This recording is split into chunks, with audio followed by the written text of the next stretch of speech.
Welcome to Authentic with Brazil 201. I'm your host, Brazil 201. And on tonight's episode, we're here to talk about Industry Season 4, Episode 2, Ghost of Christmas Past.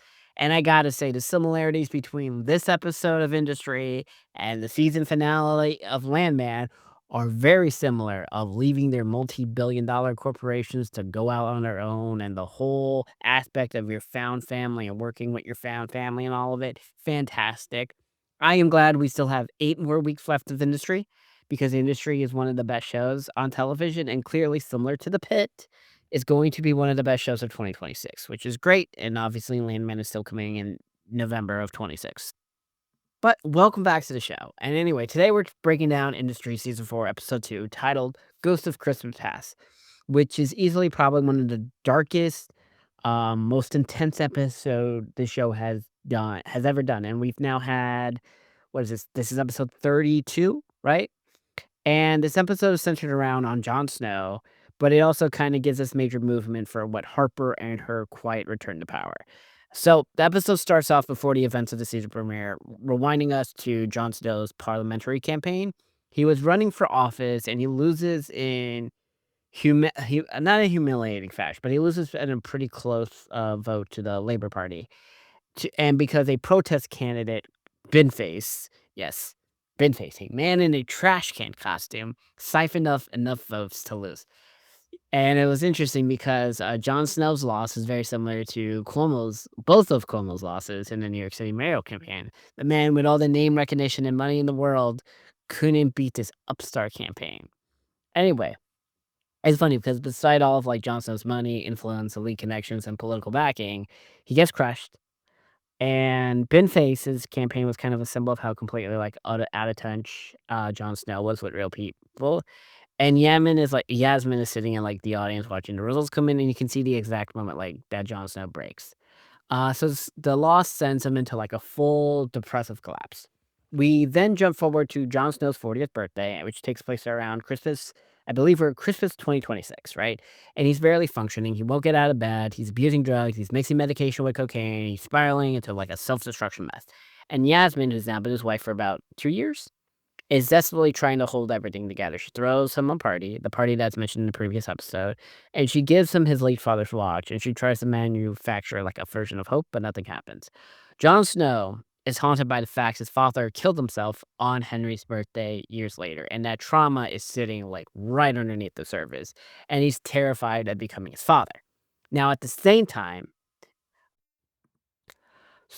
Henry spends the day drifting through the mansion, right? And he's isolating himself in the armory, has the locks changed, and he's spiraling deeper in his own head. His uncle tries to give him some tough love, telling him he has to learn to live with his depression instead of trying to numb it.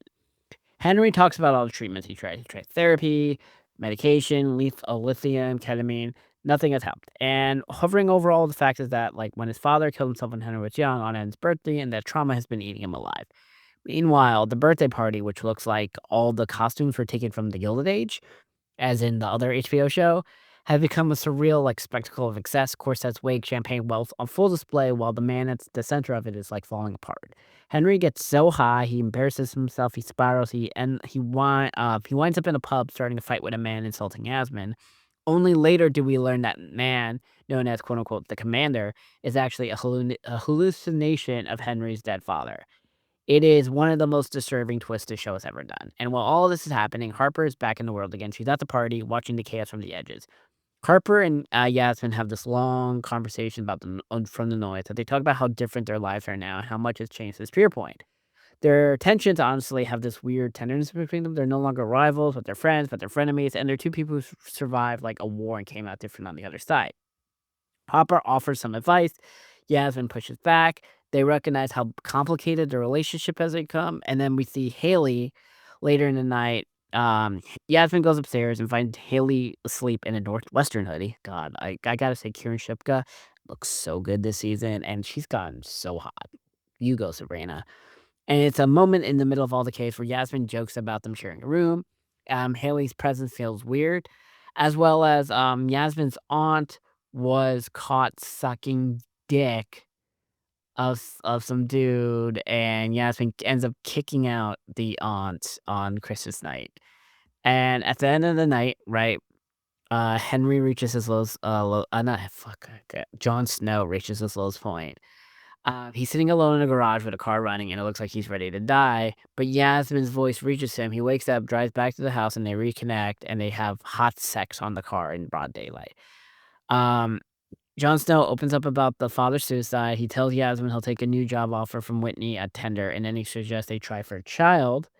And the episode ends with the two of them driving off in the night and their future happier. This episode's not all about finance. It's about trauma and legacy and depression. It's interesting. I really enjoyed this episode of Industry. I'm gonna rewatch it again because I was cycling that between that and the Rams-Bear game, so I wasn't really paying attention. I wanted to get this podcast out real quickly.